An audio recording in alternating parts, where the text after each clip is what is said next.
Good morning student. Shri Ram Narayan Pandey intermediate college Utsar में आपका स्वागत है। मैं पवन पांडे आज आपके सामने क्लास 11 के विज्ञान में भौतिक विज्ञान खंड के चैप्टर भौतिक जगत आपके सामने ले आया हूँ। तो ये क्लास 11 का पहला क्लास है, यानी लेक्चर फर्स्ट है जिसको हम कहेंगे। और लेक्चर फर्स्ट में हम आज विज्ञान में भौतिक विज्ञान के बारे में समझेंगे। इसको आप ये समझिए कि यह भौतिक विज्ञान का एक इंट्रोडक्शन दिया है इस चैप्टर में। वैसे तो बोर्ड एग्जाम के थ्रू ये नहीं है, लेकिन ये चैप्टर में दिया है। इसको पढ़ने से आपकी रोचकता भौतिक विज्ञान में बढ़ेगी और आपको भौतिक विज्ञान पढ़ने में बहुत अच्छा लगेगा। इसलिए आपको ये चैप्टर जहाँ से जहाँ तक उम्मीद है कि अच्छे से पढ़िए और उसको समझिए। तो देखिए आप इसके पहले जो क्लास में पढ़े थे, यानी आप 10th पढ़ के आए हैं, तो 10th में आप लोगों का विज्ञान जो था, विज्ञान एक आपका सब्जेक्ट था। विज्ञान क्या था? एक सब्जेक्ट था। तो हम विज्ञान का मतलब क्या समझे, किसे कहते हैं हम विज्ञान? तो आप लोग विज्ञान का मतलब ये समझिए कि वी मीन्स क्या होता है? वी मीन्स होता है विशिष्ट या विशेष, जिसे कहते हैं विशेष ज्ञान, मतलब जानना या ज्ञान अर्जित करना। यानी क्या होता है? विज्ञान का मतलब होता है विशेष ज्ञान, यानी किसी भी विषय का आप विशेष ज्ञान अर्जित कर लीजिए, वही क्या कहलाता है? विज्ञान कहलाता है। हर जगह देखिए तो साइंस है, विज्ञान हर जगह है। तो किसी भी विषय का विशेष ज्ञान रखना ही क्या कहलाता है? विज्ञान कहलाता है। जिसे हम बोलते हैं साइंस, SCIENCE, साइंस। इसे देखें, लैटिन भाषा में हम इस साइंस को क्या कहते हैं? सिंथिया, जिसे नाम बोला जाता है SCIENTIA, सिंथिया। इसका मीन्स भी क्या होता है? जानना, जानना। यानी हम सिंथिया मीन्स क्या, इसके विषय में, साइंस के विषय में क्या करते हैं? जानते हैं, समझते हैं। वही चीजें क्या कहलाता है? विज्ञान कहलाता है। तो ध्यान दीजिए, ये दोनों से क्या मिला? विशेष ज्ञान, सिंथिया मीन्स जानना। तो इस तरह से इसका एक डिफिनेशन निकल के आया, और वो डिफिनेशन कि आपका जो है ये ब्रह्मांड में जो भी, यानी हम ये कह सकते हैं किसी भी विषय के बारे में सुव्यवस्थित, देखिए सुव्यवस्थित, क्रमबद्ध,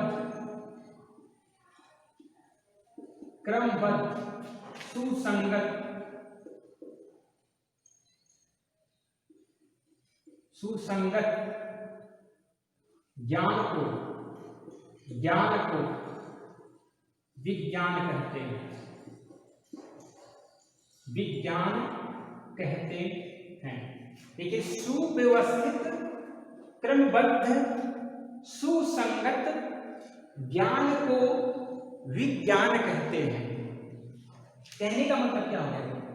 जैसे आप कोई भी घटना, जैसे इसके पीछे वाले चैप्टर में आप पढ़ते आए हैं कि किसी भी वस्तु को यदि हम ऊपर फेंकते हैं तो जो है पृथ्वी क्या करती है? उसको आकर्षण बल लगाती है, नीचे की तरफ खींचती है। न्यूटन ने ये नियम दिया था। तो न्यूटन ने पहले इसकी व्यवस्था को, यानी व्यवस्थित किया होगा इस व्यवस्था को। ऐसे नहीं कोई भी नियम पारित होता है तो बस डायरेक्ट आपके सामने आ जाए। उसको जैसे राजनीतिक दल पर उसको संसद में पारित किया जाता है, उसका व्यवस्था बनाया जाता है, तब वो आपके सामने आता है। तो ऐसे उसको व्यवस्थित किया जाता है। और क्या? क्रमबद्ध होना बहुत जरूरी है। जैसे सबको मान लीजिए आप किसी क्लास में पढ़ रहे हैं, जैसे आप मान लीजिए आप क्लास 1 में गए। अब क्लास 1 में पहुंचने पर आपसे जो है वो त्रिकोणमिति के सवाल लगाने के लिए कह दिया जाए और आपसे जो है और प्रकाश के बारे में बताने के लिए कह दिया जाए, या आप लोग किसी का डिफिनेशन पढ़ रहे हो प्रकाश में, तो प्रकाश का परावर्तन उसमें आता है विद्युत धारा किसे कहते हैं, तो ये चीज क्या हो गया, ये मिक्स हो गया। ये इस तरह की पढ़ाई क्या है, ये गलत है। यानी हम उसको क्या करते हैं, क्रमबद्ध करते हैं। जैसे आप अपनी पढ़ाई को एक रूटीन बनाते हैं, एक रूटीन से पढ़ते हैं, एक क्रम बाय क्रम हर एक सब्जेक्ट को पढ़ते हैं। ऐसा नहीं होता है कि आप साइंस पढ़ रहे हैं तो उसमें मैथ लगाने लगी, आप इंग्लिश पढ़ रहे हैं तो उसमें लगाने लगी, साइंस लगाने लगी। तो इस तरह से क्रमबद्ध, तो ऐसे ही जो है क्रमबद्ध रूप में कोई भी नियम आपके साथ आता है तो उसको क्रमबद्ध किया जाता है, क्रम बाय क्रम लगाया जाता है। सुसंगत मतलब क्या होता है, देखिए लॉजिकल जिसको बोला जाता है, यानी कोई चीज का लॉजिकल तर्क सही होना चाहिए। जैसे अगर जो आपका न्यूटन ने किसी भी जो है बस ये कोई वस्तु ऊपर से बेटा नीचे आ रही है, उसमें लॉजिक लगाया कि जो है से नीचे गिर रहा, वहां पर कोई हल्की भी वस्तु लगाया और उससे सेब से भी अधिक द्रव्यमान की कोई वस्तु को ऊपर से नीचे गिराया तो वो भी नीचे गिरा। यानी ये लगा कि मतलब हर एक वस्तु को पृथ्वी क्या कर रहा है, यानी ब्रह्मांड में प्रत्येक वस्तु में एक दूसरे को क्या कर रही है, अपनी तरफ आकर्षित करती रहती हैं। ये एक लॉजिक प्रेस आपका लॉजिक आपके सामने रखा और लॉजिक रखने पर वहां पे आपको यह बताया गया कि यह क्या चीजें है, जो विज्ञान है वह सब इन तीनों चारों को मिलके लॉजिक भी होना चाहिए और क्रमबद्ध भी होना चाहिए और सुव्यवस्थित भी होना चाहिए। इनको ऐड करके आपका बना क्या, विज्ञान। तो ये चीजें आपका होता है विज्ञान। तो अभी तक क्लास 10th में आप जो विज्ञान में केवल खंड बाई खंड पढ़ते थे। पहले खंड में क्या था, रसायन विज्ञान था, दूसरे में क्या था, भौतिक, उसके बाद हमने क्या पढ़ा, जीव पढ़ा। लेकिन अब हम जो पढ़ेंगे 11 में हर एक जो खंड था वह एक बुक का हो जाएगा। यानी जो भी चीज आप खंड में पढ़ते थे वो एक बुक में हो जाएगा। यानी ये जो विज्ञान है, विज्ञान इन्हें 3 भागों में बांट दिया गया, 3 भागों में, जिसका पहला भाग क्या है, पहला भाग है भौतिक विज्ञान। भौतिक विज्ञान जिसे हम क्या कहते हैं, फिजिक्स, PHYSICS, फिजिक्स कहते हैं। उसके बाद हमारा रसायन विज्ञान, रसायन विज्ञान, और फिर क्या, जीव विज्ञान, जीव विज्ञान।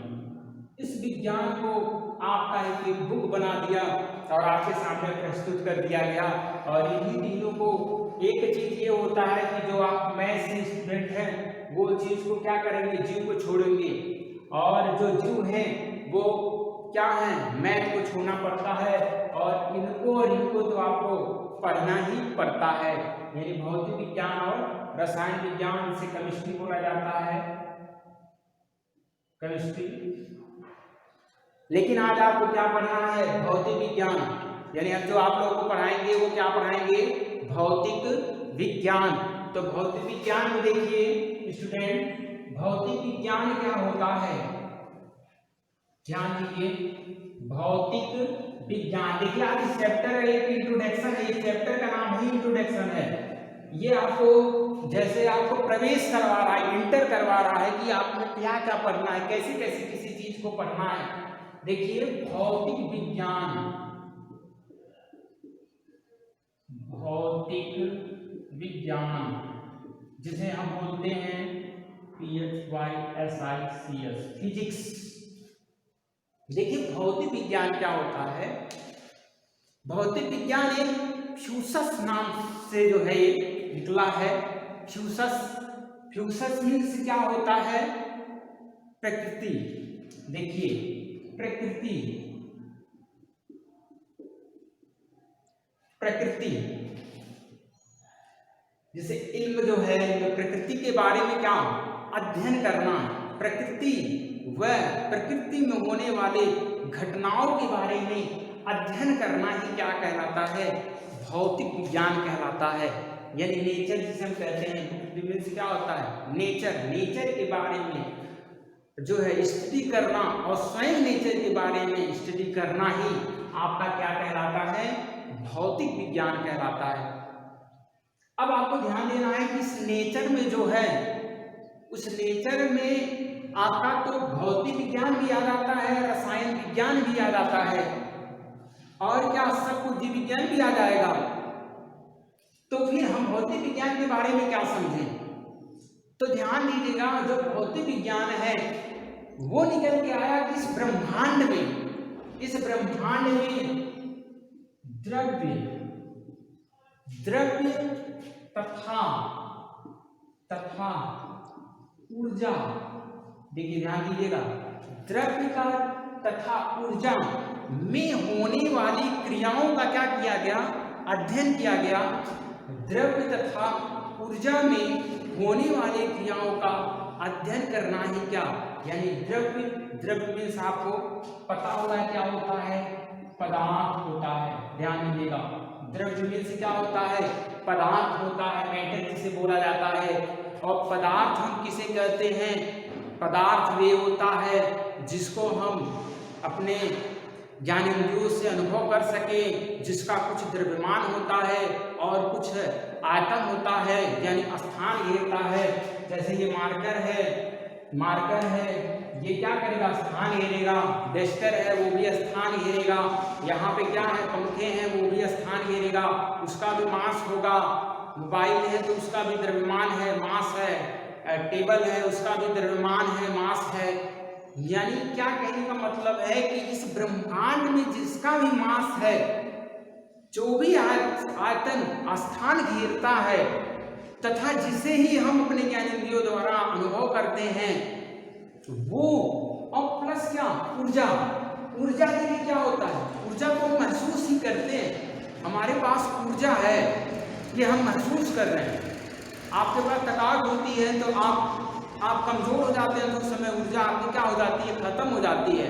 यानी उस समय क्या आप क्या कहेंगे कि जो ऊर्जा होती है वो रियलिटी है, जो पदार्थ है उसमें तो मास होता है, बट ऊर्जा में द्रव्यमान नहीं है। ऊर्जा का रूपांतरण होता रहता है, ऊर्जा का मास नहीं है। और न तो ये इसका आयतन कोई ऐसा भी नहीं घेरता, ये केवल आपको महसूस जो है वो करता है, यानी महसूस दिलाता है कि आपके पास क्या है, ऊर्जा है। तो ध्यान दीजिएगा, भौतिक विज्ञान के अंतर्गत हम क्या पढ़ेंगे, द्रव्यमान तथा ऊर्जाओं के अन्योन क्रियाओं के बारे में पढ़ेंगे। और वही चीजें आपके क्या निकल के आती हैं, भौतिक विज्ञान। उसी को हम क्या कहेंगे, भौतिक विज्ञान कहते हैं। तो अब आप ध्यान दीजिए, भौतिक विज्ञान में आपको पढ़ना है क्या, भौतिक जगत। भौतिक विज्ञान के अंतर्गत आपको क्या पढ़ना है, भौतिक जगत। तो देखिए, भौतिक जगत में अब जैसे नेचर में जो भी घटनाएं हो रही हैं, जैसे सपोज दैट मान लीजिए आकाश का रंग नीला दिखाई देता है। जो भी चीज हम देखते हैं, हम बोलते हैं, हम बोल रहे हैं, धीरे बोलते हैं तो कम जो है जगह सुनाई देता है, अधिक बोलते हैं तो ज्यादा डिस्टेंस तक सुनाई देता है। प्लस फैन चल रहा है, दूसरा दिन से रात हो रहा है, वस्तु को ऊपर फेंक दे रहे हैं, नीचे गिर रहा है। यानी जो भी चीजें हम अपने आंखों से देख रहे हैं वो सब किसके अंतर्गत आ रहा है, भौतिक जगत के अंतर्गत आ रहा है। यानी क्या, इसे हम भौतिक जगत के बारे में पढ़ेंगे। ये सारे के सारे चीजें हम फिजिक्स के बारे में पढ़ेंगे। तो ध्यान दीजिएगा, फिजिक्स एक तरफ से सोचिए तो एक ब्रह्मांड है जिसके बारे में आपको बहुत कुछ पढ़ना है। और फिजिक्स को पढ़ने के लिए एक सिस्टम बनाया गया। जैसे एक तरफ से समझिए द्रव्यमान और ऊर्जा जो आप पढ़े थे, तो द्रव्यमान और ऊर्जा में आप लोगों ने देखा होगा कि जब भी इसको आप उठाइएगा तो एक समीकरण देता है, E=Δ mc²। ध्यान दीजिएगा, जब भी आप उठाइएगा तो ये फार्मूला आपका जरूर देता है। अब इसमें भी लॉजिक है, देखिए ये फार्मूला क्यों देता रहता है, इसके देने का क्या कारण है। यहाँ पे ई क्या होता है, ई ऊर्जा है, ई क्या है, ऊर्जा है, एनर्जी जिसे हम बोलते हैं। ऊर्जा कहते किसे हैं, ऊर्जा, इससे पहले आप पढ़े होंगे, ऊर्जा कार्य करने की क्षमता को ही हम क्या कहते हैं, ऊर्जा कहते हैं। कार्य करने की क्षमता को ऊर्जा कहते हैं। और यहाँ पे क्या है, मास है, यानी द्रव्यमान के बारे में पढ़ा जाए तो हम आपसे क्या बताए थे, द्रव्यमान किसका होता है, यानी वो पदार्थ आ गया, और प्लस किसका, ऊर्जा, और ऊर्जा मीन्स एनर्जी आ गया। और इसी एनर्जी और पदार्थ यानी द्रव्यमान के बारे में जो भी आप अध्ययन करते हो वो चीजें किसमें आ जाती है, फिजिक्स में आ जाती है। और इसमें एक समीकरण है, और इस समीकरण को आपको जिसने दिया था उसका नाम आप लोग जानते होंगे, क्या होता है, आइंस्टीन। आइंस्टीन जो कि फिजिक्स के तरफ से समझिए कि जन्मदाता इनको मान लिया गया था। बहुत कुछ इन्होंने दिया, आगे आप पढ़ते रहिएगा तो आपको सब कुछ समझ में आएगा। इन्हें क्या किया जाता है, इनके जनक माना जाता है एक तरफ से।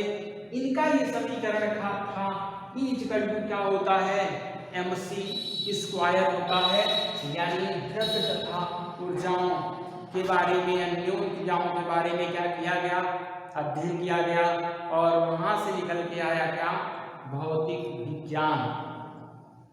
तो इस तरीके से आप लोग देखिए। हाँ तो स्टूडेंट, अभी फिलहाल में हमने आपको कुछ इंट्रोडक्शन दिलाया है, अभी और कुछ इंट्रोडक्शन आपके सामने है। तो नेक्स्ट वीडियो में हम आपको बताएंगे कि क्या क्या चीजें आपको इसके अंतर्गत पढ़ना है, तो क्या क्या चीजें अच्छे तरीके से समझना है, और उसको आप जहां तक उम्मीद करिए इस वीडियो को आप लोग कंठस्थ यानी ध्यान दीजिए, क्योंकि ये ध्यान देने वाली पहली चैप्टर है। ये नहीं है कि बोर्ड में ये पूछेगा, बोर्ड में नहीं पूछेगा, बट ये इसीलिए दिया है कि आपका इंटरेस्ट फिजिक्स में बना रहे। भौतिक विज्ञान पढ़ा क्यों जाता है, भौतिक विज्ञान होता क्या है, ये आज आप लोग समझे हैं। नेक्स्ट में आप भौतिक विज्ञान के अंतर्गत अब आगे क्या क्या पढ़ेंगे वो चीज हम आपको बताएंगे अगले वीडियो में। तो अगले वीडियो में पुनः हम आपके सामने प्रस्तुत करेंगे। तब के लिए धन्यवाद।